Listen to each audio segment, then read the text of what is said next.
Oh, jeez, peeps. Hello, hi, my name is Keej TV, and today I reckon I'm going to talk about that new Transformers movie they came out with, Rise of the Beasts. And to do that, I am joined with my pal, Ralphhotwheels. Oh yeah. Yeah, that's me. That's him. Ralph, you saw it a wee bit earlier than me, so I think it's had like more time to stew in your head. How you feeling? Yeah, I feel it was good, like I got to watch it early with a bunch of nerds and Bunch of nerdoids. I a bunch of nerdoids, and it was this I got to have that theater experience that everyone claps when a character jumps in or something like that. So I thought you said feeder experience, like a fucking a cat feeder. Maybe. But oh yeah, I should probably mention I am going to say some naughty language and I am going to spoil this entire movie. Ralph, feel free to do the same. Yeah, you better watch the movie. I mean, if you're it's practically all Transformers fans are gonna watch this or watch Keej TV. So it's your fault if you watch this and haven't watched the movie. Really? Which schmuck in the planet Earth is watching a Keej TV video before they see the new Transformers movie? That's the question here. Yeah, that's a bit weird. Anyways, you've maybe been the warned. strongest face. I will hurt you. Yeah. So yeah, I kind of get what you're saying. I'd say overall it's a pretty good movie. There's you can tell there's a lot of kind of heart put into it. Sometimes it looked or flowed a bit funny, but there was no scene that was ever kind of flat or made me go that it's league above the Bay movies. I mean, see when I went there, if we're talking about theater experiences, there was a wee kid and he was running about with a G1 Bumblebee mask. It was scary.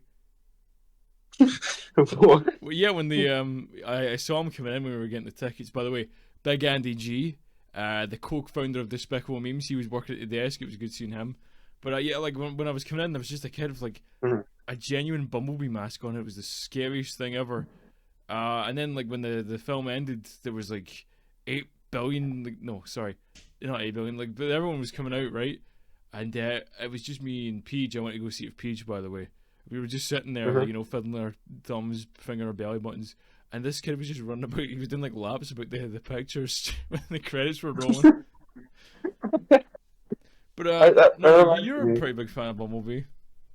Yeah, I love Bumblebee. I love Bumblebee. Sorry, there's a cat outside and I'm looking at him. I love Bumblebee. I love him and everything. I love Bumblebee. I love him.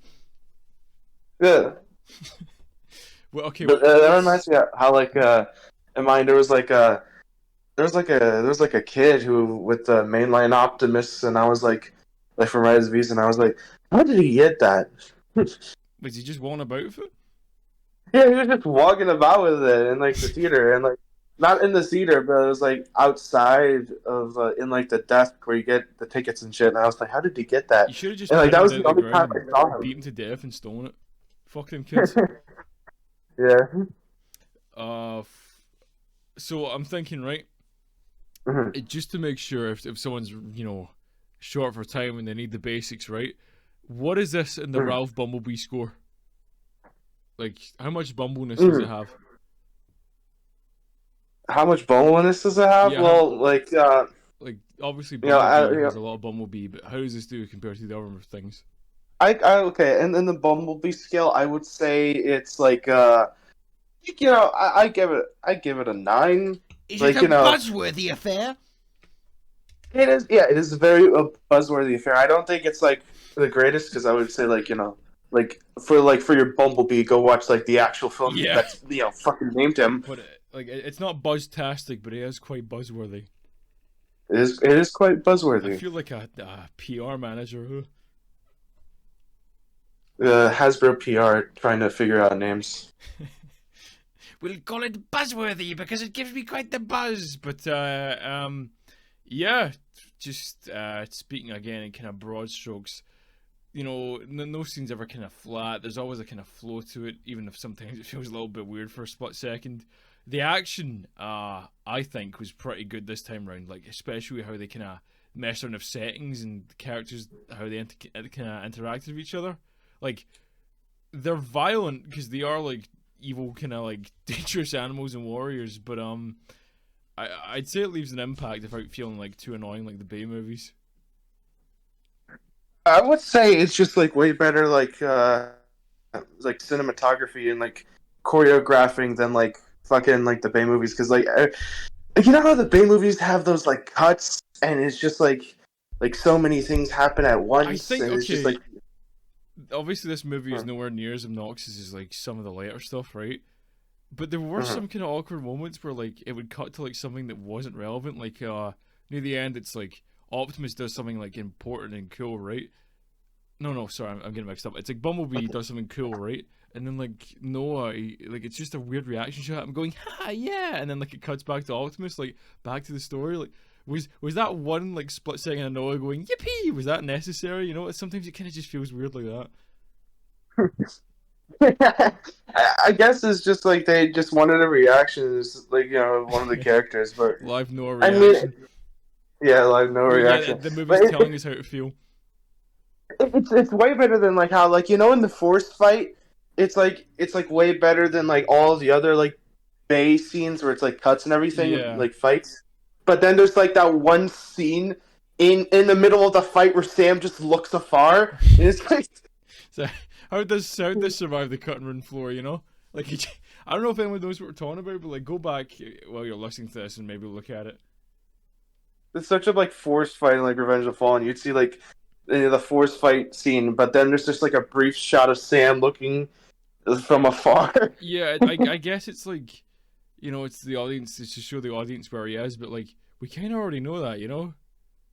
Yeah, so like, you know, I find it way better, but like I don't know, it's just like the action scenes, especially since like in like the final battle, it was just like, you know, I miss proper fights. Yeah. Speaking of final battle, right? Just in terms of that, right? I think the music choice for this whole movie is just superb, man. Like, see when Check the Rhyme came on, I don't know what to tell you. It's like, I don't know how to tell you this. I was genuinely bobbing about in my seat. Oh, like. Yeah, I think the soundtrack and the score was pretty good. I definitely appreciated them using like some of the sound like scores from like the Bayverse and like yeah, the like fucking Unicron theme. The little dash of Steve Jablonsky and Vince DiCola, it's there to make you go ooh, but then like it doesn't like overtake anything. It's beautiful. It's like a nice kind of peppering. It's not nostalgia bait, which, you know what, I'm all for that. It's like, yeah, like the Unicron theme. It's not just like that kind of melody like just shoved in. It's kind of like distant and subtle, because I guess the actual character is pretty distant, you know. Yeah, but it's just it feels good, and as for the soundtrack, it's good. It's, you know, it's got some good like choices for music. 100%. Like, yeah, I'm glad they didn't go with like kind of generic, like, you know, songs from the 90s that like every motherfucker would know. It's not like obscure or anything, but like it's not the most obvious thing you'd think of. Yeah, I would say though that like maybe it's just me, and like I don't know, but like for like the final battle, I kind of would have wanted like fucking No Sleep from Brooklyn, but then again, I feel like that song was like used for way too many movies. That's what I mean though, right? You know, they kind of make it have its own identity. You know, it reflects where the setting is, where the characters are from. I like it way more like that, you know. Yeah. But speaking of the 90s, right, Ralph, could you tell it was the 90s? Because see all the posters of the bands, you know, the Twin Towers, the big giant letters at the start that said 1994. You know, oh, I can't beat Bowser. You know, the Mark Wahlberg cameo on the radio, and then fucking the O.J. Simpson chasing the telly. How did you feel about that?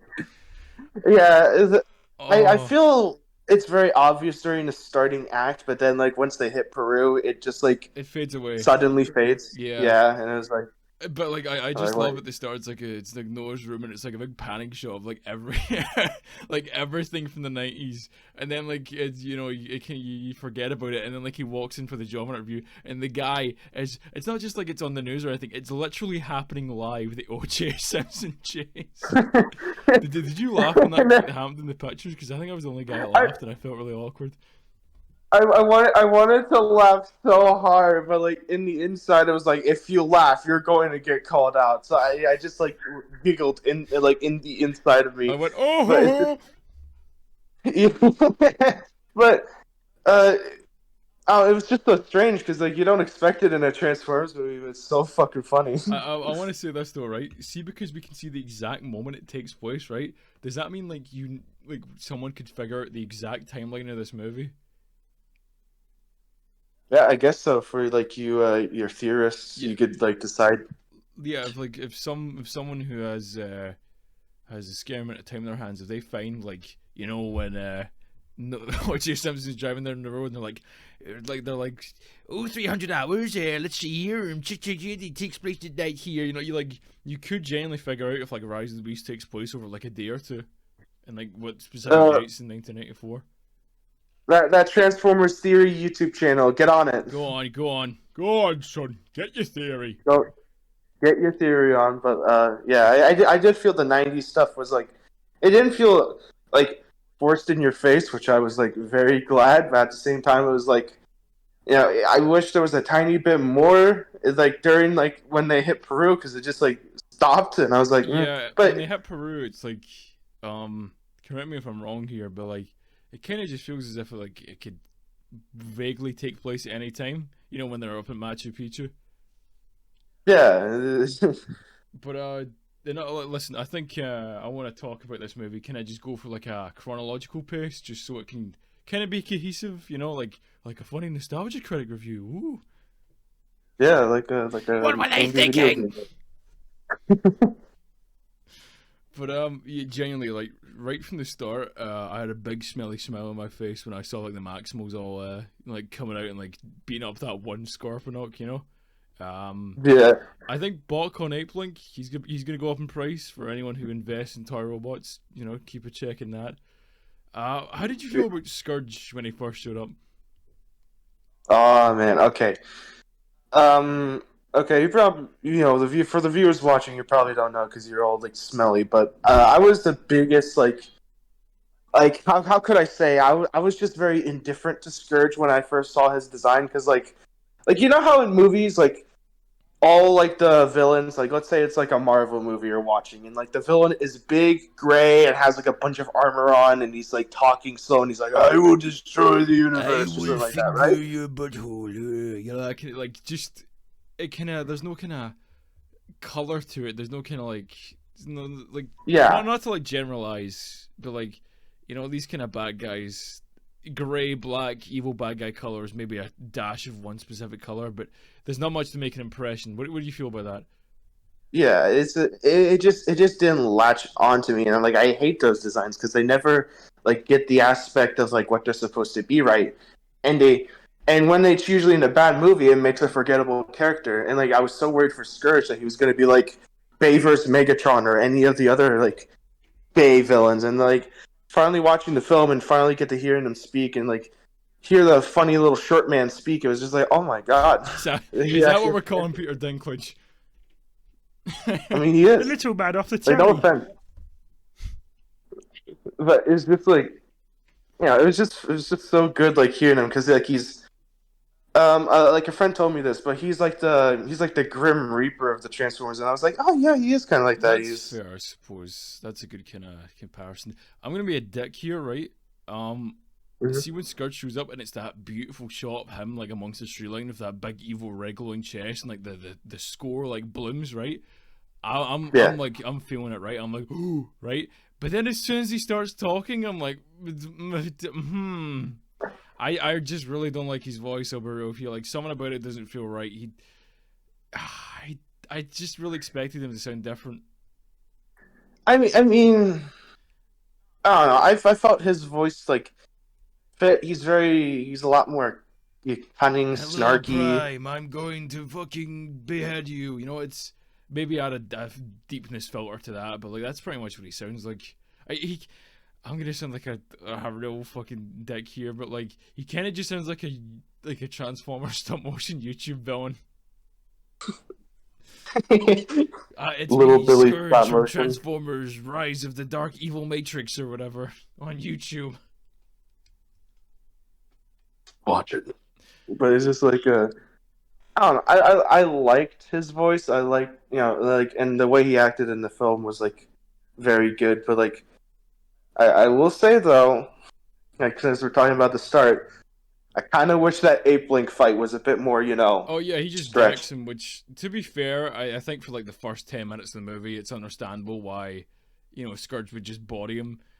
That's one thing actually. I love how the robots fall apart in this movie. There's like I was saying there before, there's a real impact behind these fights. Like they're violent, they carry so much weight. Like Ape Link, when he gets shot, you see like all his shoulder tendons like explode and burst away, and he's like, oh, there's something really nice about that.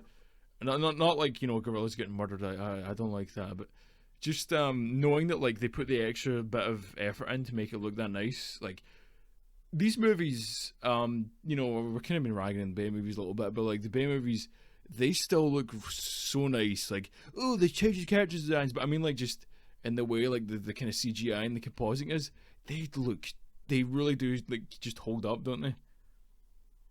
Yeah, like, and then that's like what I can say about the Bay films or like any sort of Transformers films is that like the CGI and VFX work like genuinely looks better than like let's say if you go to like fucking Ant-Man and like watch it. Are we just and it looks dragging like Marvel utter again?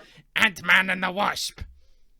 I will drag on like Ant-Man as I want to because it looks like crap. This looks like crap. I think that's kind of a different issue because it really is just like Marvel like CGI editor hell where they just don't treat them right, isn't it?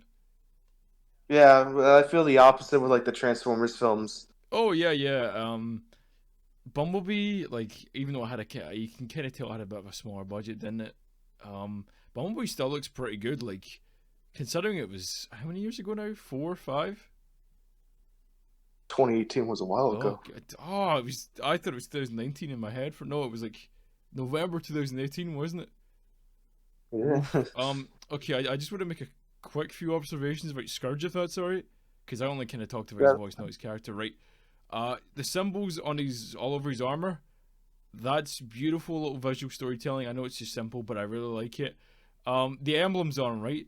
He's got a Predacon symbol on him. Where do they go? Where do they go? Where's Pterosaur? Where's Megatron? Where's Dinobot or Scorponok or whatever?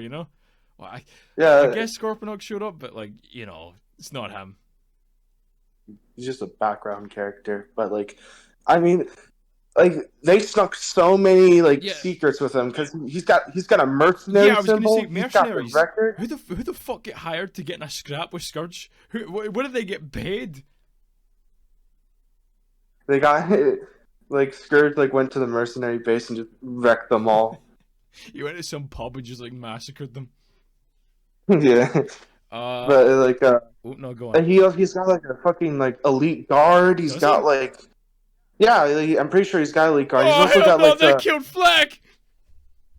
They also got the new Wrecker symbol they made for that one IDW comic before they shut down. Kind of. I never really caught. Yeah. Yeah, he's got that new Wrecker symbol too. So it just seems like he's just this man has murdered so many. That's another thing I want to say, right? See at the beginning, Scourge is the only servant of Unicron we see, right? And then later, I don't know, 5,000 years later or whatever, that's when Nightbird and battled. I have him I have him in the script. The little notes I have here is Rattletrap. I typed this after I saw the movie. I must have been just running in pure adrenaline. Battletrap, right? We see them later. Yeah. And see when Scourge gets unmasked, he's all rotten and putrid and falling apart, right? And I'm wondering, is that what happens to you if you just keep serving Unicron? Maybe it's battle damage from over the years, but is he just over time? Does he just rot and decay because he's just being kept alive by Unicron? And the other two are fine because maybe they're newer, they signed on much later than Scourge. Yeah, it's just that, and I just like the little details when his mask gets taken off. It's just he's got the chains around his body. Yeah. He's got the chains around his face too. I didn't really. I was gonna say I didn't really catch much of his face apart from the big giant gaping hole in it. Does he really? Yeah, he's got a chain in his face too, so it seems like it's just hold together, and it's just ugh. Yeah, he is made out of sweet wrappers and bits of crumpled up paper, colored grey. He's not okay. The only thing keeping him alive is Unicron. But He's on like life support. one last thing, right? Because Yeah. maybe I'm reading into this too much, but I think this might be something, right? See, with Unicron's main three guys gone, do you think there might be another iconic trio that could replace them? I don't know. Maybe. I don't know. I'm just saying. If we're talking about the Terracons, I really like them. It's like, I don't know, they just got so much more character. Well, at least like Battle Trap and like Scourge. Like I don't shoot that Wayne. But to say like Battle Trap is like I'm just gonna talk about Battle Trap because I fucking love him. Yeah, sure. He's like this like he's basically like a redneck and he's like, I want to fight. Give me a real good fight. And it's just He's like a smart kind of like dumb brawler kind of type, isn't he? Because the little strategies and stuff he does in the fight. He's clever. He's experienced. He's not just like like I'm gonna smash it to pieces and fart. And they don't really. Yeah. That's something I want to talk about later about how certain characters kind of get left behind. But like, there are little details that can give you a lot of stuff to work with in your imagination. Like I was talking about how Scourge was falling apart. Mm-hmm. Yeah. Nightbird, like she was cool too. I don't think like she was like as much of a character as the other two, but she was cool. I'd say probably it's like Nightbird and Battletrap kind of merge into one sometimes because they're just like the two enforcer ones, aren't they? Yeah, but like they have speaking lines, so you could tell something. That's something they've got above the Bay Bears. Like what did Grindor do? Which one is that? Oh, that's the helicopter dude. I genuinely forgot who that was for a minute. It was the blackout dude who like got his face ripped off. Oh my! I remember being like 7 years old in the pictures, just watching that, being traumatized forever. That's something I think that's probably one of the reasons I'm here recording this, because that made an impact on me. Yeah. But the build-up scenes with the humans were good. Getting into like the main kind of plot of the movie. There was nothing like especially obnoxious like some of the cartoons in some of the last movies. Right. See when Noah gets to Mirage. Yeah. Sorry. Like Noah and Mirage. Yeah. I'd like to dedicate this video to a formal apology from Keej TV Industries to Mr. Pete Davidson. Mirage was good. I'm sorry for saying, boo, this is gonna suck, right? He made silly PP jokes. He did a G1 reference. He killed a few people. Did you catch that? Mirage probably got a few people killed. Yeah. Those people, those police dudes in the cars, the people around it and stuff, they're gone. They're dead. Mirage doesn't care. Fair enough. His Play-Doh powers, that's what I kind of call them, because it's kind of like claymation, but not the way he moves. They kind of confuse me, but like they were definitely always fun, weren't they? Yeah. Pete Davidson, you're probably a cool guy. You voiced Mirage. He was cool. He's listening to this right now, Ralph. I don't want to get sued by him, but I liked Mirage. He was I think I like saw like I'm just gonna rag on the trailers because they did no help to this movie, but like in the trailers, like you didn't get to see him too much in like the first two, and then like all the TV spots would spoil a bunch of stuff showed him, and I was like, I didn't really keep up with the trailers. I kind of wanted to just go into this as blind as possible. Well, like I do a thing where like I watch like 2 trailers and then I dip, and then I never watch anything about like TV spots or anything else because like I want to be surprised. But yeah, they barely like made him seem like a main character, and like in the posters, like it's always Optimus who's front and center, and like Raj is just like in the back. But yeah, he was cool. I really liked his character. He's fun, energetic. He feels a lot better than like fucking Dino. Did Dino even have much of a character? Is that a fair comparison? Was he? He was just Italian, right? He went, hey, Sicily, Napoli. That's all he said. Whatever, who cares? Yeah. Whoever cares. I want to see your interpretation of this, though, right? how much of his power would you say is morphing, and how much of it is just holograms? Like, where he's got the big dumpy, he's the dump truck, right? How much of that is like mass shifting, and how much of that is just holograms? Can you just? I would say I do think he has some like mass shifting, like like shit, because it's like this is Transformers. They say you see RC in the same scene, like scan the human and like get his IP address or something like Oh that. yeah, I forgot about that. Oh yeah, oh I didn't put that in my notes. I forgot. Yeah, RC just doxes him. That's a weird theme throughout this movie. This kind of start and the end. Because yeah, it's just like Noah's wee brother, I forget his name, but he calls him like, "Hey Sonic, hey Tails, did you know this is nice? We can't say it over the radio waves, otherwise we're gonna get doxxed." And like he's like, "Oh yeah, here's your exact address and full name. Cheers." yeah. But like I feel like they want. I don't know. Maybe it's like they. I feel he does have like some sort of like because like it's Transformers. They all have weird abilities. One can like fucking I forget his name. He could like he's got magnetic power. So I literally believe he could like like Wind Charger. Like he could like just grab another bot and slam him to the like floor. Wind Charger's scary. He's got some weird implications. Yeah, he's got weird implications, but it's just like you should do him next. Like Mirage, just like I wouldn't put it next to him that like he can like morph into like other vehicles while also having like the ability to like like turn into holograms. Honestly, right, it is kind of weird, but like I think if you just accept it, then it makes it like just a much more smoother experience than you. Because if you're like, wait a minute, how come Mirage morphed into his G1 form? You're telling me he can be G1 the whole time? it's like you just kind of got to roll with it. Like if people are willing to accept like the B movies a lot more in these days, then I don't think they should just be harshing this stuff just because it's new and trying out new stuff. That, and I think it's kind of ridiculous to think that there's going to be a racing car in the middle of the street. You've not been at Scotland. Anyway, the rest of the Autobots, right? How are you feeling about that?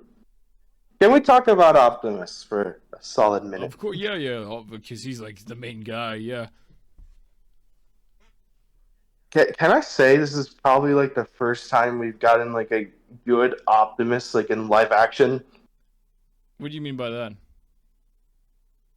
Well, like think of like in the Bay films where he's like a rampaging murderer psychopath, and like think of how in Bumblebee he is. Like they like the fucking Paramount or Hasbro did him so much dirt by like not even casting him and then getting him the last second. Yeah, okay, but like that's fair if we're talking about kind of like behind the scenes perspective. Peter Cullen seems to have really enjoyed this movie. Just like working on it. It just seemed like he really enjoyed it, and that, and just his characters. It's like it feels so much more lively. He's like he goes for like a character arc in this movie instead of just like being like like I'm the wise one. He's like he has his troubles, he has his faults, and then like in the end of the film, he like becomes like I guess you could say better person. He is going for this little interesting kind of rut. I think I might want to disagree with you because there are a few moments that like kind of put me off, like, we're gonna kill Scourge, we're gonna behead him, like, he really doesn't like Scourge, but I feel as if, like, he doesn't have kind of these moments to, like, kind of show the anger brewing. He kind of just, like, Bumblebee dies, and then he's like, "Rrr," and then, like, like, he's kind of quiet, and then, like, later in the movie, he's like, "I'm gonna murder you," it's like, I guess it's realistic for him to be quiet and then, like, have outbursts of anger, but this is a kind of, it's not a cartoony movie, but it's like exaggerated. Like the Transformers is always going to be exaggerated, and I feel as if maybe a few moments of him kind of just maybe just reflecting and being like, "Rrr," but like the flow of the movie didn't really allow for that, did it? I guess so, but it's just like I don't know. I just feel it's like if I feel if your best friend died and like was murdered by some psychopath, you'd be like, "Oh man, I'm gonna murder him. I'm gonna bury him underground." Scourge was not making out in this movie. Optimus was gonna, well, like he would and did. He didn't mutilate the guy. That was always gonna happen, He was gonna rip his head off because that's just an Optimus thing now. Speaking of Bumblebee, right? I will talk about it later. I do feel as if he like saves the movie at the end, but he does kind of get overshadowed by Mirage a good bit when he, gets chibbed at the start. Yeah. How do I say this? It's like Mirage is clearly meant to be like the Bumblebee stand-in. I don't know what like Steven like Capo Jr. was thinking. Like, not saying anything bad, but like maybe he just wanted to like have a new character show up. Like, considering like Pete Davidson and No, everything. I don't I'm blame fine him. with that. I don't blame whoever it was for that choice. It was Stephen Capel or is it Capel or Capel? I don't know. I don't know. I probably should have done more research here, but I don't know if it was his choice or someone else's. But like, I understand that need for Mirage because, back in the day you'd have like Hotshot and Sideburn and Cheetor, right? You'd have a new guy every once in a while, but for like I guess this is a kind of complaint about pop culture in general. But you've had Bumblebee for the past while, and it's kind of gets stagnant, And I feel as if that was a pretty good choice because Bumblebee's still in this movie, and I think he still has good scenes. But like, Mirage feels like that's there's some kind of intuitiveness there. I guess like I would say this about like B's character. He doesn't feel sidelined. He's still there. He still is like a character, and like if I feel like I have to mention the scene where like Optimus is like, oh, we're finally gonna go home, and like Mirage brings in like this stupid idiot, and like B is like, yeah, and like Bumblebee is just like, hey man, Yeah, that's nice. like, did you forget about Charlie? It's like, hey, wait a minute, don't you don't you be racist and homophobic and sexist and xenophobic Optimus Prime? Wait a minute. And he's like, oh, I know you had a human friend, but I can't trust them. Like, is there a word for an alien not liking a person? Because when people don't like aliens, like sci-fi aliens, I guess it would be xenophobic, but I don't know what it's like if Optimus... Like, you know how Megatron, I guess Megatron in every continuity just doesn't like organics, and he's like, yeah, yuck. Is there a word for that? Apart from me just saying, like, every S to be funny. Human-phobic? Human-phobic, we'll stick with that, right? Yeah. Liza Koshy RC. I was kind of expecting her to have more in this movie because, like, first of all, brilliant design, right? I think... Yeah. I don't know if I've ever said this before, but I really don't like G1RC apart from like a few circumstances. I just, back in the day, I kind of wanted to make a video talking about the '86 movie, and I had this whole segment in my head planned talking about how G1RC looks stinky poo poo. But I think this is one of those examples where like they take the nice bits of it and just make it work for a design that's like not just the Barbie space convertible again. Not Barbie, Princess Leia combined into two. With the Leia buns and everything, like that can still work, but I just I guess it's more of a like, if you like the design. I just like the new RC. I was kind of expecting her to do more, but maybe obviously they're definitely doing like a bunch more of these, ka-ching ka-ching, but I'd like to see her do more, I felt like with the line she said, she like, like she was all right. I liked her. Like, I don't think she was like a major character, but like I did like the way she talked, the way she moved, like like was that probably was like that little creature screaming in the background? What was that? It was scary. Yeah, sorry, that's my goblin. Let me That's my out! golem. But to say yeah, she was nice. I liked her. She's one of the like Jack, if you like there was a gun pointed at your head and like you had to say which one is better, like Bay vs. RC or Rise of the Beast, like I'm pretty sure the Rise of the Beast would be the winner. Is there even any contest? Like even the actress, funny YouTube lady Liza Koshy, she forgot or maybe she just didn't care that like there was a live action RC before. I don't blame her in the slightest. Like, come on, is there any contest here? Yeah, there's no contest. Another thing I want to just slip in really quick, right? Like you said, I want to go see this movie with PJ. He predicted Stratosphere being Scottish, and see the look I gave this guy, right? Because you want to know the reason why he made this prediction? Why? A while back, we did it in Finis on the Discord server. I'll link it in this video, right? A while back, I was digging through a box, and there was this old Jetfire, Revenge of the Fallen Jetfire that PJ gave me, right? And every time you slightly breathed in this thing, it would go, "Jetfire's my name," and a big weird Scottish accent, right? and I think me and him were just sitting, like, you know, the trailers are playing, blah blah blah. And he leans over and whispers, "Here, I bet Jetfire's going to be Scottish. Stratosphere's going to be Scottish just because that Jetfire toy." And I hate it when he's right, because he was right about a few things with this movie that I'll talk about in a bit. How did you feel about Stratosphere? You know, he wasn't in it much, but it was still something. Out of the John DiMaggio characters, which one of them was cut, I wanted to cut Transit. Transit. Listen, I'm gonna annoy a lot of people. I understand why they cut Transit. I still want to see the deleted scenes, but like, I understand why they cut them, because it just didn't flow well. At least make a studio series figure of him. I want him. God, I need a bus toy robot. That'd be so funny. But I'm cutting that. Wait a minute. Wait, maybe I said something wrong. I'm sorry. Okay, just like a smiling friend center with that,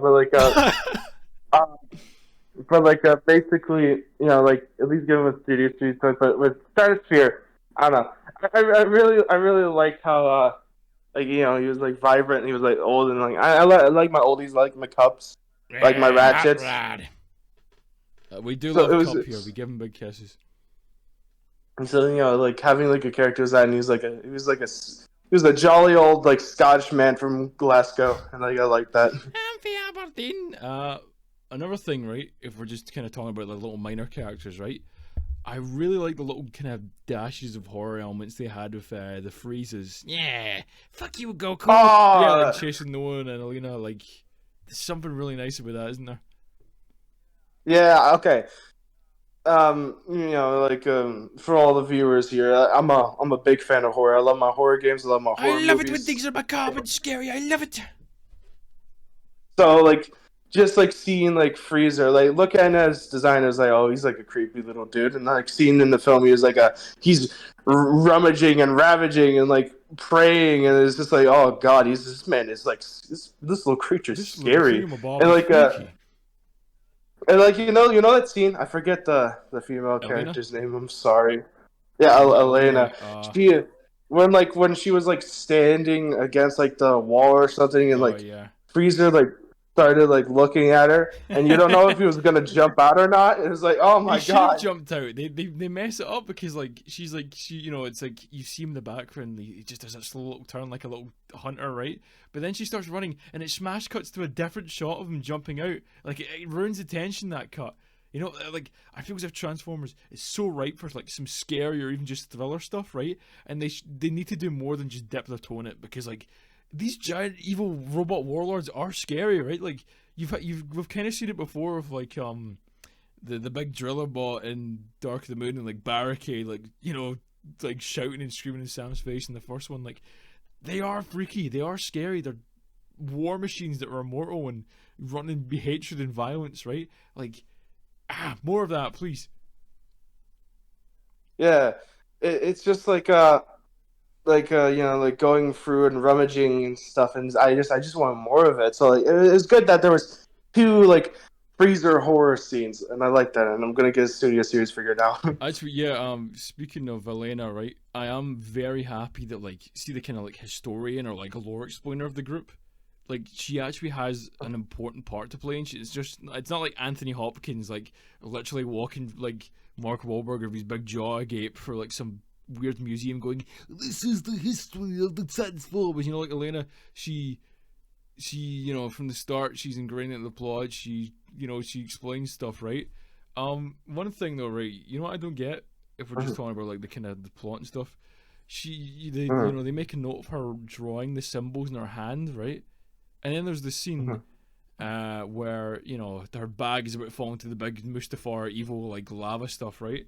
And like, would it not have been like, you know, utilizing the plot if like her notepad did go up to 1 billion little flames and she has to like look at her hand to like put the code in? Or am I just overthinking it? No, like, it probably would have been a few hours, and like, you know, ink, like, you know, Yeah, ink does fade, Yeah, but like fade she should have just away. got a Sharpie or something. You know, skill. Yeah, I guess. But like kind of moving away from that, right? Battle Chop and Nightbird in that scene where, you know, the museum where they're fighting. I do like them, right? And we talked about this a little bit before, right? I just a few more character moments, you know, even just like kind of visual little things in them. A few more kind of character moments would have been I don't nice. know. Yeah, it was a beautiful scene. I just wish that, like, you know, Battle Trap could have said something like, "Oh, you think you're getting away?" Or Yeah, something Battle like that. Trap. Like, what if he just said something like dumb, kind of like Star Wars line, like "I used to hunt bots like you and Aquatron" or something. You know, that kind of like there's some kind of like you know story there. I think it's the same for Rhino and Cheetox. Like those two, I think even more than Nightbird and Battle Trap, they needed a lot more moments, didn't they? Okay, quick little thing to say. Did you say Rhino or Cheat? Am I having it? No, okay. I can't run it back because we're recording this. But I said Rhinox and Cheetor, didn't I? Did I say Rhino and Cheetox? Yeah, I heard you say that. Oh, okay. We're moving on. I'm not gonna acknowledge I did that. No, but to say about their characters, like, okay, I'll say this about Cheetor. They barely showed him in the trailers, but he talked a lot more in the film, He which had I like liked. 3 lines. But He had, Rhino, like, "Hello, brother," and "We will fight the bird on your left." He said like 3 things. yeah, but I liked it though. liked He the was cat. kind of a cool character. Yeah, I look pretty, but like Rhinox, he was just there. It was just a big fat rhino, and he was just there. They gave him a hammer and he roared, and that was about it. I could like barely make out what they look like in robot mode. I couldn't make out his robot mode either, and like I couldn't tell like what David Savalov said. It's just like they got him. Did they get David Yeah. Sokolov for Rhinox? Yeah, he voices 3 characters. He's Ape Link, he's Battle Trap, and he's Oh, he's Ape Link? Rhinox. Yeah. Right, fair enough. Okay, we're talking about the big gorilla in the room. Optimus Primal, right? Already I like him because he's a big gorilla, yeah? Yeah, like One little thing I like, if we're talking about this kind of visual storytelling, I love that kind of like, correct me if I'm wrong, right? But like, at the start when you see him, he's kind of young and he's kind of like smoother, right? But then like in the present day, he's got like a big scar across his face. His melt was kind of like rusted a little bit, you know? There's those little details. It was just good. I want to say, Ron Perlman, I'm sorry I doubted you. You did good. Yeah. No complaints whatsoever. I know, you know, it would have been nice to have Gary Chalk, but I feel as if like these are 2 kind of like, you know, just different interpretations of the character. Like, I feel as if Gary Chalk in Beast Wars was perfectly cast for Primal, but like, I understand why it's a different dude, you know? Yeah, and I was just talking because, like, do you remember like the Prime Wars cartoon? And they got Ron Perlman, and he absolutely sucked in it. Saw that one. Yeah, he for all y'all, please do not watch it. It's poo-poo. Yeah. Right, I was gonna say, you beat me to it. Don't let your kids watch it. But yeah, it's just not good. And like, you know, I'm glad they got him to like properly act and like, yeah, because he just gives so much more emotion instead of just being like, "Oh, I'm Optimus Primal." I am Optimus Primal. Haha. Airazor, she was pretty cool. I forget her name. Michelle Yeoh, I think her name is. Kung Fu Panda 2 Goat Lady. She was pretty cool until, you know, she turned into the fucking Crow Mauler and then get TFI'd. That was a little unfortunate. I kind of felt sad there. Optimus Primal crushed her ribcage. Can we mention how like me and you had like a slight giggle because like she did the fucking Jimmy Neutron gif? Bring this up. Okay, for like everyone who has no clue what we're talking about, right? there's this fucking gif of like Jimmy Neutron. I don't know the context because I've barely seen Jimmy Neutron, right? He's like a little weird like naked chicken body creature, and Sheen and Carl are like, what are we gonna do, Jimmy? Oh, right, and then like a fucking eagle flies down, and because he's got like a little chicken body, it just grabs him away, and he just flies off, right? And the gif is like, they've made the gif so like when he gets taken away, like it just freezes, so it's like awkward and funny, right?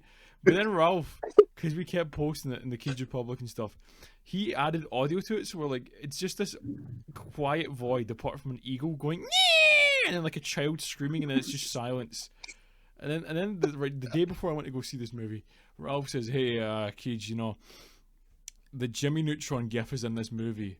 I'm like, what is he talking about? You know, what is it? What did he mean by this .jpeg, right?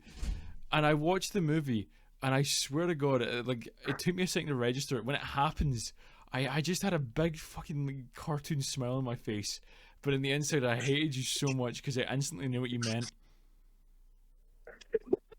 Because I heard it in my head, I heard the little child screaming, the big, like, you know, stock eagle screech.jpg. It completely robbed that moment of any tension because I just thought of little chicken body Jimmy Neutron getting dragged away to like an eagle's nest to get eaten.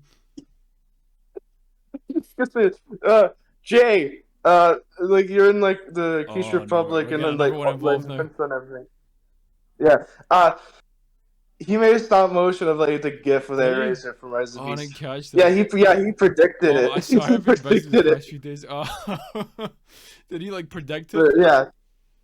Yeah, he predicted it, but it's just like, yeah, like she was cool. I liked her character, and then she turned into a creepy Silent Hill monster, and it was like it made me sad. Okay, genuinely, like I do like Evil Eraser's design. Wait a minute. You know, I just realized. This is just an episode of Beast Wars where like Rhinox turns evil, but it's like way more sad. This is just designs, but like we don't get a cool goth Rhinox. Or Rhinotor or whatever the fuck I called him. Yeah, but it was something like that, and it was just sad because Optimus Primal like had to give her like a bear hug, and then she just like you could tell they kind of had to censor it because like there's no kind of impact like there was of Ape Link. He kind of just like hugs her and then it smash cuts to her dead. Yeah, but it was awkward, but it was just like sad at the same time. It was like I can't believe a Transformer movie made me sad again. Put down my pet bird. But moving on from that before we get too sad and start crying, right? I think Machu Picchu, right, is such a good setting for a Transformers movie. Like, oh, just the flow of the fight scene in those hills and like the kind of environment and like the terrain. I love it, right? Like it just there's something so interesting about that like roadside hill fight, and they should do way more stuff like that because like, the elevation, the levels, if that makes sense, like it was more than just like a few guys fighting in like a flat plane, you know. It was good. Yeah, it's just like I'm speaking out of my arse here, but like I really do. I just liked it so much. It's just like the fact that like most of the fight wasn't even like robot mode; it was solely vehicle mode. How many times did we get like a car mode fight? You know, it was just so cool, like, and like just like Prime and like Scourge like falling down the hill, like going past like the other guys driving. You know, it's like it's cool, but it also ties the scenes together. You know, it's good. It's just good stuff. They've thought it through. It just feels nice, and it's just all that. It's just like, oh my gosh, this is like, you know, I'm forgetting, right? You know what the best thing about Machu Picchu is? It gave us Pablo! Ah!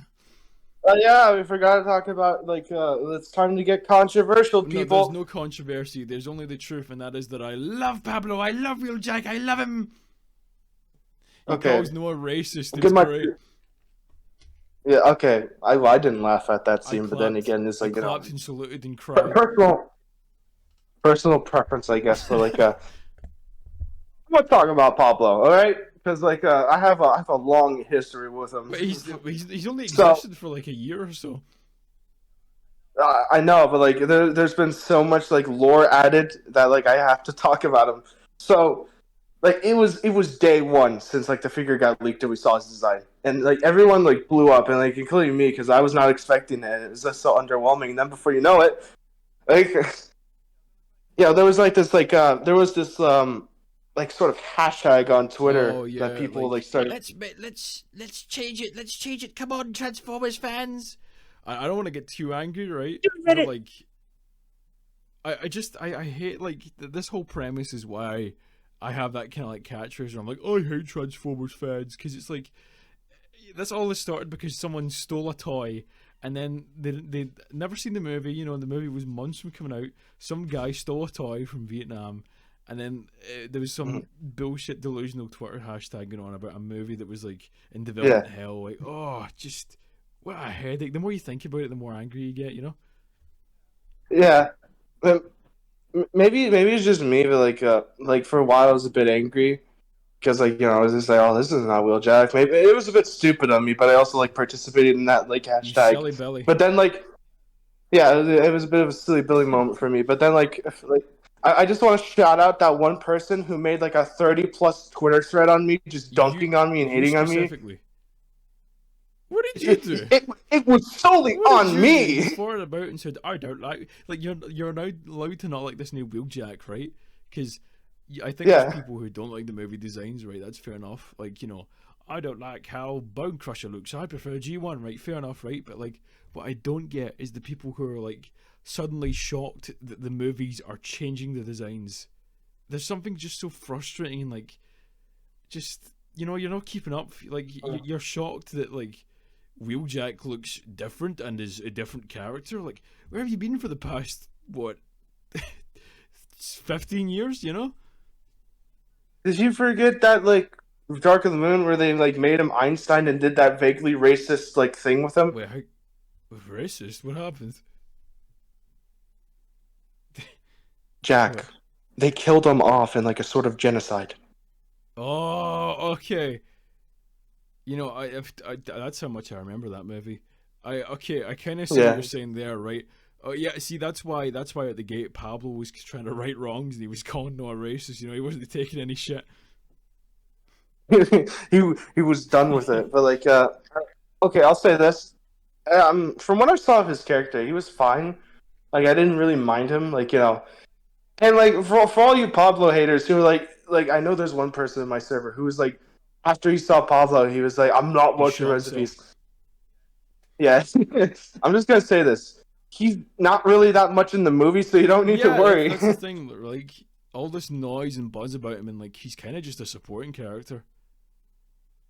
He's just there. He says like a few lines, and then he's just in the background. It's just like, you know, don't need to worry about him. He's not gonna kill your family. Honestly, I kind of just like when they first announced he would be like a kind of Volkswagen van transformer. I thought, cool. I'd like a toy of that, but like that's about it, you know. This video was not getting monetized. We as soon as we started talking about Pablo, we just went through through the whole thing. We're donezo. It's okay. We're gonna like as Spider-Punk once said, we're gonna like run down the establishment. Spider-Punk once said something buzzword. I don't know. Establishment. I I did guess. like the little visual of Noah and Elena and RC inside Pablo, and he's he's just this little van they all live in, and then like that beautiful shot of like the missile going for the van doors. I think that's like one of the all-timer like visuals for Transformers. That's like an instant classic. Because it's gonna be up there with like all the other ones, but it's just like it was good, like seeing him. You know, it was definitely like nice to see. Okay, actually, you know what? Wait. Get Pablo out here, right? I'm sorry. I love him kisses, right? But like we gotta get him out, otherwise this isn't gonna go anywhere, right? I want to say something, right? This is something that kind of bugged me throughout the whole film, right? There was so much talk about this kind of like different galaxies and past and future and like travel across like reality and stuff, right? And we kind of got blue balled in it. Like, how are the Maximals from the past and future? Where is Unicron? Why can't he just go there? Like, where did the Terracons come from? You know, like there's this stuff we don't necessarily need to know, I guess, but like it kind of just feels weird that like there's no kind of like explanation, you know? Yeah, it kind of just like I would at least, you know, they explained Unicron and like Scourge and things, Kind which of, was good, but like we don't need to know where Unicron comes from, I guess, but like, you know, like because that's because we're all nerds and like, you know, is mainly like for the but like it's like, you know, what are you talking about? Like the transwarp key can go across like time and space. Like, what does that mean? Are they from the past? How, like, because I thought a lot of the movie's plot threads, right, would be resolved by like this kind of past and future stuff. Because I think originally I predicted, oh yeah, Bumblebee's gonna die at the start of the movie, which I guess came true, right? But I thought they're gonna revive him by using the transwarp key to like find Bumblebee from the past and bring him into the future. You know, I thought that's like how they would bring him back or something, or like how they would stop like Scourge getting the transwarp key or something. But like nothing kind of came of it. It was just everything was all in the same kind of reality. Which, to be fair, I understand that because there's like, you know, we just mentioned Spider-Verse there. There's so many multiverse movies that like it's kind of relieving that Transformers isn't one, you know?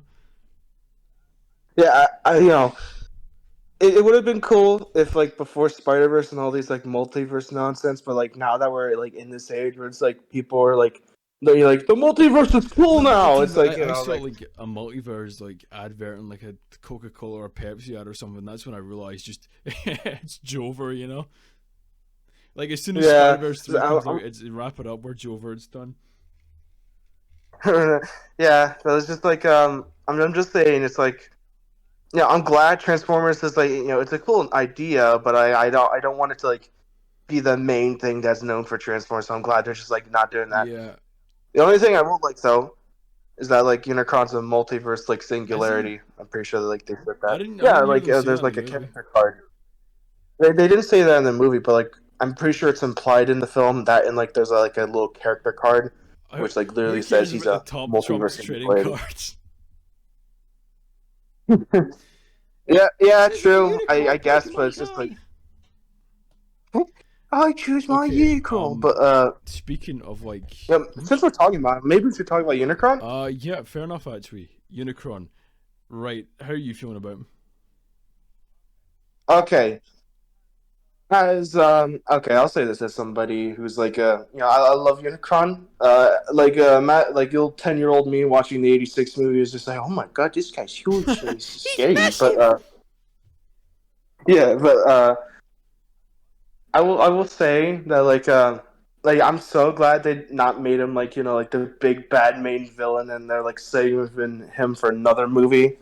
And so he, I think I've said this a few times in like other people, but like he's the presence. He isn't like, you know, he isn't there. He's meant to be maybe the puppet master, like, you could say. Sauron kind of stuff, isn't it? Yeah, and like I just like that approach. Yeah, I do love the scenes. I think there should have been like one or two more of it where like Scourge talks to Unicron, like the way like everything fades away and you see those like maybe it's a little bit goofy, but like those two big eyes staring back at him. You've got like the big mask foreshadowing things like as a part of Unicron himself as like the kind of logo. Like I love that. It was just so cool, man. Yeah, like and like the kind of distant, nice like Vince DiCola music. It was good. It was good. It was just, and you know, I'm so happy he's not fucking Earth. Oh, yeah, 100. Like I thought, see for a minute when Scourge activates like the key and like the stuff starts rising at the ground. I was like, wait a minute, don't tell me that's him coming out. Wait a minute. You know, I was like, oh, for a split second. But he's not Earth, and I'm so thankful. We're finally getting out of that, and like I mean, you know, the stupid Quintessa shit and all that. It's just like, we were making predictions again, you know, before the movie came on, and he said, "Yeah, hopefully we'll see a real Quintesson." And like, I didn't even need to question what a real Quintesson meant because obviously he was just talking about whoever that was in the last night, you know. Yeah. But all right, I'm gonna be real with you. Mm-hmm. Speaking of Scourge's mask, and this is how rotting my brain is from the computer, right? I genuinely tensed up when the mask came off. Because a little part of me thought it's going to be Bayver's Prime. Oh, God. Oh, okay. Yeah. Okay. For all you viewers, there was a theory going around that this like film was going to be like a fucking multiverse film and that Bayver's Prime was Scourge. And like, it did not help with like the fact that like there's like slight design resemblance and like that whole entire like Ironhide Battlecraft repaint. I didn't mention that. Yeah, there's like they just like repainted an Ironhide toy and said it was a Battletrap, but then like that added more fuel to the fire, didn't it? Yeah, it added more fuel to the fucking theory, and it's like, oh god, it did not work out. and like I'm so thankful that it wasn't Bay vs. Prime, or else I would have been like, I'm leaving the theater. Listen, I'm not done. I know. I'm not saying the most popular things this video, but like, it would have been kind of cool and meta if like that was him, because one, it kind of addresses a lot of criticisms about those movies, and it's second of all, it's like it's a kind of way of tying up, because that last movie ended with talk about Unicron, and then like all of a sudden this evil truck dude from like across time and space, who's all rotten and like ruined by time, is a servant of Unicron, and he's very violent. You know, I feel as if like, I guess the more you think about it, the more it falls apart. But like, part of me really wishes that still happened. I can't deny it. Like, I think that's such a good idea. I guess so. I didn't really like the idea that like he was Bay vs. Optimus Prime. I don't know. Maybe like we'll get that in the fucking like. Who's that dude again? Who like he makes all like the fake leaks? Oh, like they're really funny. Raja. Yeah, he did the score for the Batacons. I don't know. Raja, if you're watching this, please make a cut of like Rise of the Beast that's completely all your fake leaks. Oh my god, that would be so like yeah, like but he's done it so it looks like it's like a theater bootleg. That would be the funniest thing ever. Like, like Bay vs. Optimus would like fight Scourge, and you see like guys in the crowd doing like backflips and like people shooting off fireworks. Yeah! It's good to be back crime. Oh, that would be so good. That'd be great. Yeah, but like, I'm so glad that like Scourge isn't Bay vs. Prime, or like, I will say though, whoever made that stupid ass Air-Razor Nightbird theory, you're kind of right in a sense. The theory was basically that like, Scourge like takes control of like Air-Razor and makes her into Nightbird.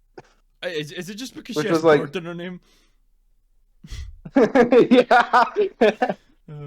She flies and she's bird Wait in a her minute, name. hold on a second. I guess we're talking about the kind of final act now, aren't we? Hold on. I feel we're missing one character before we get to the final act. I'm kind of like, a bit peeved that we didn't talk about him because he's like the main character and stuff. Like, we're forgetting about Noah. No, like, okay, a I was tiny going to bit. get into that, right? Because Noah becomes Energon Kicker. Yeah. That's something, right? Because because I want to talk about this, right? Because you have the whole final battle going on, and like Optimus Primal like brutalizes Battletrap. He Travis the chimps him. He bashes his skull in and eats his face and skins his fingers. It's scary, right? Like, I was expecting to last a few seconds longer, but no, he was just gone. Like, his arm gets torn off, and then like his skull gets flattened. It's scary how fast he goes out. Then you've got like Mirage getting bodied, right? And I think at this point the movie started kind of lose me. I'm kind of like, okay, yeah, this happens. Okay, Noah kind of looks funny inside the suit. The CGI looks a little bit funny. How are you feeling at that point? Okay.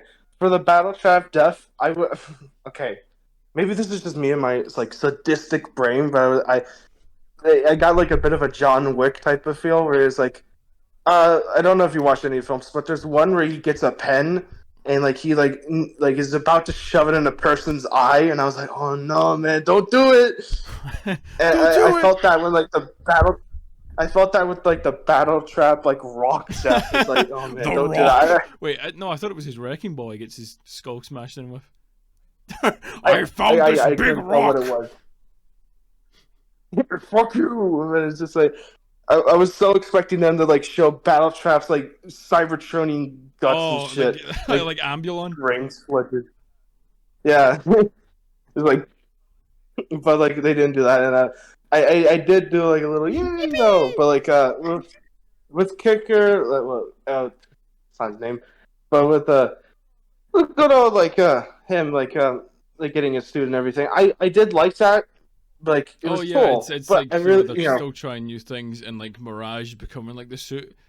I kind of think that's like a funny new gimmick, isn't it? Yeah, but it was just like it was an emotional scene too, because Mirage was like, "Hey, I promised your brother that you wouldn't get hurt," and like like he like sacrifices himself and becomes a suit, and it's just like it was a bit heartwarming. It was a bit like it was a good scene, but you want to know what the real thing that like completely like bring the movie back together. Like the energon flow just like went out of the way, and it's just, before you know, you see Bumblebee come out and it's just like. Also, okay, I don't know if you had the same thing, but the theater, because like, you know, it was full of Transformers fans and stuff. The theater just roared and clapped. I wish I had that. Everyone's boring here. Listen, Bumblebee saved that movie for me, right? Because like at that point in the movie, things are kind of the momentum's kind of slow, and I'm kind of like, you know, like, oh, this happens, then this happens. There's not much of like a kind of connection, right? But as soon as Bumblebee's like little energon rock starts glowing in Stratosphere's like, oh, that's mental, man. See, as soon as he jumps out of that plane, Kino, rise to the peak. We're back, baby. It's good. It's beautiful. It was like everyone just started clapping, and I'm pretty sure like I screamed like that was your moment. That was the bit for you. That was definitely the bit for me as the self-proclaimed #1 Bumblebee fan. That was my. I think moment. That was quite the buzztastic moment. It was yeah, it was the buzztastic moment. Just like, and it was just like the whole entire like don't call it a comeback, and like the fucking like. I forgot what the film's called. It was like that chewing ass and kick bubblegum line. That's Duke Nukem. I don't care. It's still funny. But yeah. And then before you know it, it's like after that they played like that little, I forgot what the song like is it called On My Soul? It's like the song they made for the film. And it's just like I didn't really like that song when it was released. Yeah. I didn't really like that song when they revealed it, but like once like it played in the scene, it's just like, okay, I get the rhythm now. It's like, you know, I think it's just like, it's perfectly kind of like part of the movie. You know, maybe that's kind of obvious to say, but like, you know, it's kind of isolated. You're like, oh, okay, but like with the build up and the scene, you're just kind of like, you know, you just love it. Yeah, you just love it, man. And it was just so good. Like finally, like. Getting like a transfer, and it's just like, you know, it's just like seeing all the action and things. It's just like, you know, Bumblebee jumps out of the moving plane and shoots Unicron in the balls. It's beautiful. He shoots like the little reference to fucking like Armada's like dead end is like, oh man. Things a reference? I feel they are. It's just like, you know, like how like Armada Unicron has like the little minicom buddy who's like a ball. Does he have like a little moon orbiting him? Like a little mini orb that's like turns into like a little creature. And it's called like Dead End. Yeah, like that was a good reference. Although I will say though that like they should have done like more designs with the like heralds of Unicron, whatever they're fucking called. Because I feel like generic. Talk when I was walking up the road after seeing the movie with PJ, like, see at the end where like, you know, all the millions of Scorponox and like deformed creature guys like come out the pods. Probably not a very wise economic or like visual decision. But it would have been cool if like there was a few kind of like new guys in amongst the crowd that they could have like had a few minutes like dealing with, you know. Like it was, I don't know. Yeah. Give me a character who would like show up there or something. Like who would come out? I don't know. Okay, you know what would have been real cool. Okay, so you know like the original Transformers movie like draft scripts. Oh yeah, like some like I don't know like. Like the original sweep idea. Sweeps, like maybe they come out or something. It's like just some kind of world building that Unicron has more Terracons that are like his little minion dudes. I mean, I'm fine with like the 8 trillion little friends you do to like. Did you laugh at this bit where like the like all the little friends you did like crawl on top of Prime and just swarm him? That was just, it was like, Noah! Me when I visited daycare. All the little fucking like Unicronites just crawling him. But Primal bites his spine out. Rhinox crushes Scorponok's balls. You know, Prime fights Scourge. It's you know, it's Kino. I don't know what else to say. It's Kino. Oh, I should mention how fucking Bumblebee kills Nightbird. It was like so brutal, but then again, it's so cheesy, but it's so good. Body fights.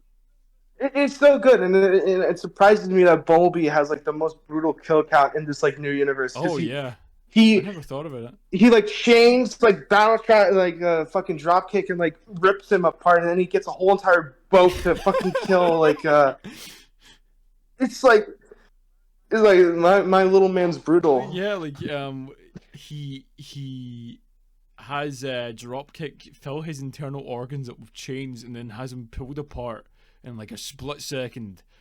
Shatter is forced to realize she's about to die as he like holds her and she gets pulverized, and then like Nightbird, she gets like shot by like Scourge, like ah, and then like he just explodes her midair and like lands on the ground fine.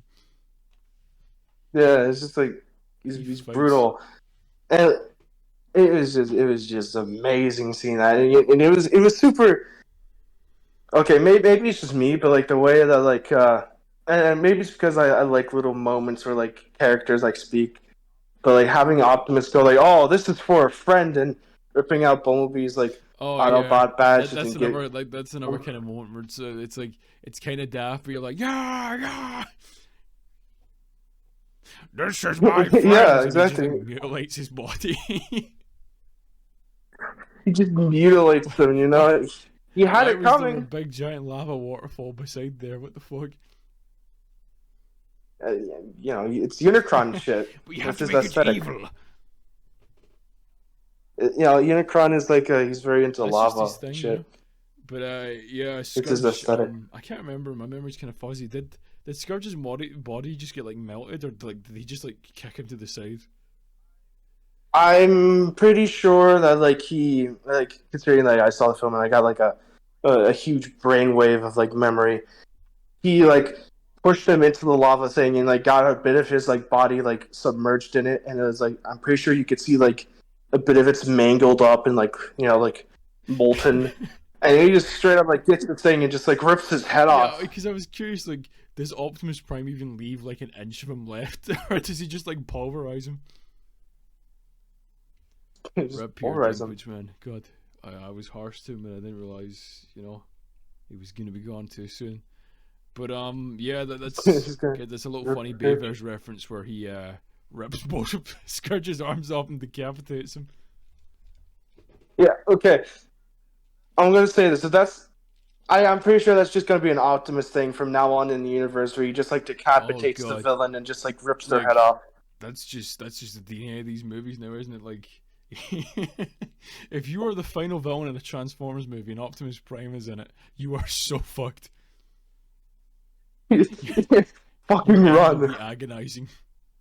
But yeah, you know that like that video of like the monkey like hitting on the door and like fear. And, like, that's the villain in every single Transformers movie. So yeah, the movie kind of ties up after that, and then what you say, you get a kind of okay Optimus Prime speech.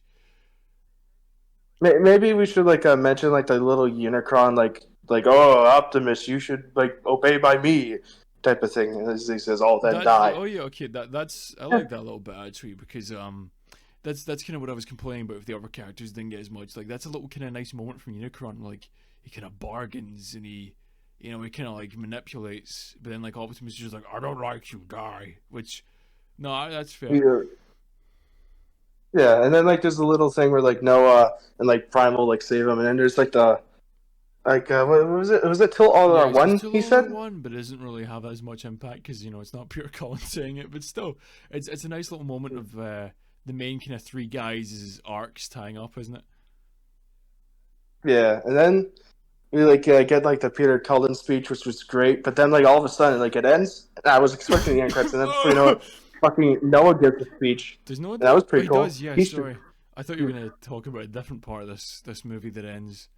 No, we're gonna get to that soon, but like we're gonna talk about the second mid-credit scene before we get to the whole entire rant. Noah genuinely has things to say in this movie, and it's interesting, and I think I'm glad if he sticks around for the next few ones. Yeah, I'm just gonna say this. Noah is a great human character. I love him. Like none will be better than Charlie in my mind. I thought she was like the best human. More than Charlie. Oh yeah, your personal preference, but I just preferred like Charlie. I thought she had a little bit more like character, but like, if Noah sticks around, I'm fine by that. But it's just like, but like, and then before you know it, like we're gonna talk about the second one because like we're gonna get into a whole rant. But like, I'm just gonna say like, you know, he brings back Mirage, and it's like the moment like Mirage comes back, and he's all like somewhat like miscolored and things because like it's a bunch of junk parts. He's like, I "Ooh, would yeah, really baby." like a studio series fucked up Mirage. There's just something nice looking about it. Yeah, it's great. I want that figure now. Make that thing That's happen, how bro. they get us. Yeah, and like you know, like you see the I'm just gonna call him the Twizzler guy because that's the only scene like What he's was that notable guy's for. name again? He had I like a don't know. nickname or something like KB or something. I actually can't remember. That's my bad. I don't know. He's Twizzler guy from now Twizzlers, on. right? Yeah, and he's just like, "Holy shit!" Why are you showing me this very important information? I don't know why he sounds like that. Yeah. Good I don't heavens! A talking automaton! Oh, great heavens! But like, and now we get to the real thing. So there's okay. I want to push this scene as far back as I can, right? I don't want to talk about it. Ralph, since we were talking about it there, is this movie better than Bumblebee? It goes second place for me. Like it's still a great movie. I loved it throughout. But like Bumblebee just has so much heart put into it, and you can tell that like Travis Knight just like because like considering the Bayverse was basically dead at this point, he was like salvaging everything he can to make like the film he wanted. Like I thought he did like a great job with it, and like he just has so much heart put into it. Well, meanwhile with like Rise of the Beast, it is a great film. It is honestly like the best in like a sense of like having like action, heart put into it. It's not as emotional, but you can just tell it's like it has like, you know, like passion put it. You could tell like Stephen Campbell Jr. like genuinely wanted to make a Transformers film and not like forced to sit and write something. You hear that in the background, by the way? That's the opinion police coming after you. Yeah, I'm sorry, opinion police, but like it was barricades coming after me. I think a lot of people are going to have the same kind of line as thinking of you, even if you really, really enjoyed it. Because Bumblebee, I think my opinion is it's just a solid wee kind of short story, and it stands perfectly fine on its own. And obviously it ties into this, but like, I think, yeah, do you kind of just like Bumblebee just because it's like just a nice kind of solid story with a beginning and end? I do like that, but like okay, so for all of you to know, I have a firm belief that like characters make the story and not the plot, and I feel like Bumblebee does it perfectly in my mind.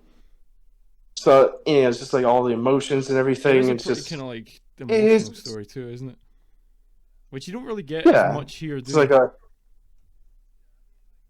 mean, like I love like Noah and Mirage, but like it doesn't hit the same like heartfelt beats in my mind as like Charlie and Bumblebee. I'm sure, right? Maybe over time, you know, if the 8 million more movies they're going to make, that could change. But in the meantime, I think that's a very fair thing to say. Yeah, but like if you're asking, like Rise of the Beast easily takes out all the other Bay films. I am no longer in support. The Bayverse is dead. Let's get over with it. It's done. Speaking of cinematic universes. Okay, I'm gonna explain this for everyone. So, because like I feel like he's just gonna like fucking puke if he says it. But so you see Noah like fully dressed up in the drip. He's like walking in like a place or whatever, and he meets this like old fart, and he's like, "Well, you see, he looks like you're a bit of a cool guy." YouTube guy.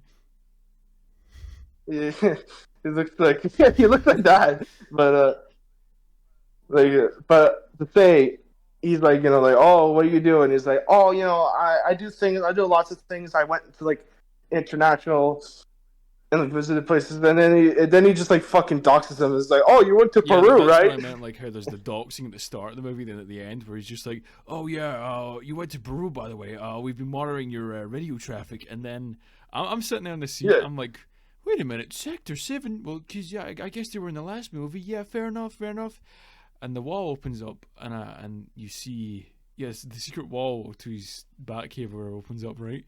And I look there, and I'm like, I don't recognize anything. You know, I don't recognize what that jet is, right? And I don't think my like, conscious has realized it yet, but my subconscious is worried, if that makes sense. I'm like, the back of my mind, my animal instinct is like, no. But like, my mind is like, what is this? And then he hands him a GI Joe card, and my soul leaves its body. How did you feel, Ralph? Okay, I will say my opinion first before good old Keish here Prepare. gives a rant. Me personally, I'm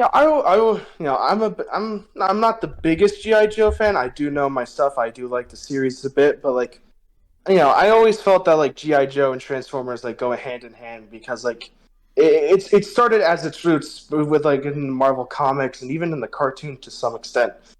So I didn't mind it. I felt like it was a natural progression. I just don't want this cinematic universe bullshit. But considering the fact that I did know Stinky Lorenzo wanted a GI Joe movie, but at the same time Stephen Caple Jr. he also wanted the Transformers GI Joe movie. But considering how he did with this film, I'm be all right with it. Now let's get into the rant. First of all, just before I lose it completely, right? To that one guy who, or whoever you are, who's been commenting at every one of my YouTube videos for the past year or so, asking Keej TV, are you GI Joe fan? I do see them. I'll be real with you. It was maybe a bit mean spirited, but I did not respond because I just want to see how long you would keep replying to. And I think I just got one today, so you're still at it, right? So I'm gonna put the question to rest. I am not GI Joe fan. Fuck G.I. Joe. Fuck your dog shit fucking smelly Action Man ripoff franchise. I don't even know if it's a ripoff. I don't know my history, right? I just don't want you near my toy robots, right? Go away. Shoo. We had Rise of the Peak. Max Steel is better. We had Rise of the Peak. We had Rise of the Kino. And you just had to soil the last 2 seconds, the last 5 minutes with your god-awful MCU-ification bullshit about a toy franchise that no one cares about. See, when I told everyone about this twist, they said, what's G.I. Joe? Who cares about that? They said, My Little Pony would have been better, and I agreed with that, right? If some little cartoon horse came out in Optimus Prime and went, wait a minute, this is quite strange, I would have accepted that more than G.I. Joe. Fuck yourself. If there's some kind of crucial plot point about Unicron or Megatron or whatever in this G.I. Joe movie they're apparently hinting towards, I will shoot myself in the cinema and traumatize everyone. It would have been better if instead you see the stupid army recruiter dude. You see this kid who with no one is hey Noah, look at this, and he transforms into Max Steel. That would have been better. I'm turning this off. Would you agree? No. Okay, real talk. I like the movie overall. Overall, good how do I movie. put this? Good movie. For quite a while we've been in the dark age of Transformers, and it finally seems like we're heading out of it. We got good movies. We got a good TV show. We got good toys. We just need a good comic. Well, I mean, Skybound to get announced just the other day. Yeah, but we're gonna have to fuck around and find out. Sure. I think my overall thoughts on this movie is that it's good, but I think more stuff will be influenced if the next movies are good or not. Because I think Bumblebee, like we were saying there, it's one and done, and that's why it stands so strong. But the reason why people are kind of mixing this one is because where's it going? And I guess, Ralph, if you want to do this, maybe in 5 years' time again, where we talk about the movie, we'll be there for it, yeah? Yeah. We'll be there. We'll be there. I know we're gonna once Earthspark finally finishes its first season, we'll be there. Yeah, I promised you that a while back. But other than that, I would love to hear you little stinky smellies opinions in the comments. This is probably one of the longest videos I've ever made because it's just words. Ralph. I mean, isn't there that Skywarp video you did? Okay, fair enough. But Ralph, it was a pleasure having you on. Yeah. I'm glad we could just sit down and talk about this funny media. Yeah. I hope you and everyone watching has a good one. And I'll see you later. Bye bye. Toodaloo.